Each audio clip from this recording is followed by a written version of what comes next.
দেশ বিদেশের নামি দামি অনেক কোচ বাংলাদেশ জাতীয় ফুটবল দলের কোচ হওয়ার আবেদন করেছেন।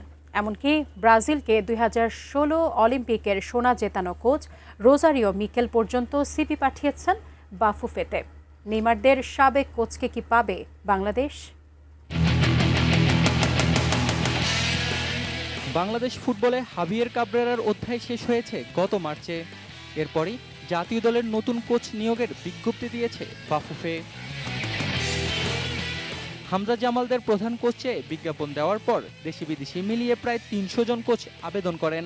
বিশাল এই তালিকা থেকে বাফুফের বিশেষ কমিটি প্রাথমিকভাবে প্রো লাইসেন্স এবং অভিজ্ঞতার ভিত্তিতে 142 জন প্রার্থীকে বাছাই করে।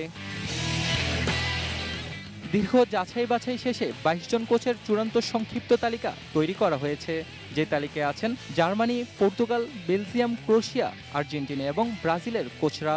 একমাত্র স্থানীয় কোচ হিসেবে এই তালিকায় আছেন জাতীয় দলের সাবেক ফরওয়ার্ড জুলফিকার মাহমুদ মিন্টু। এত সব নামের ভিড়ে খুবই আলোচিত হচ্ছে রোজারিও মিকেলের নাম।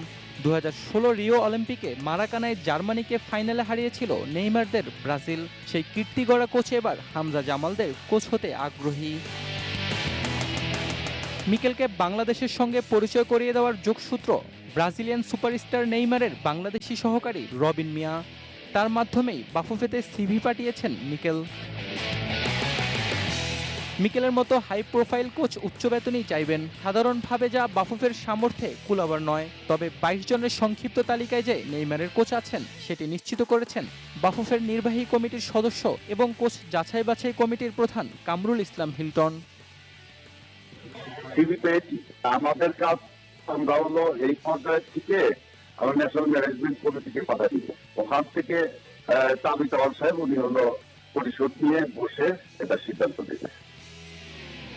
Mahmud Ibrahim, sports desk, ATN news.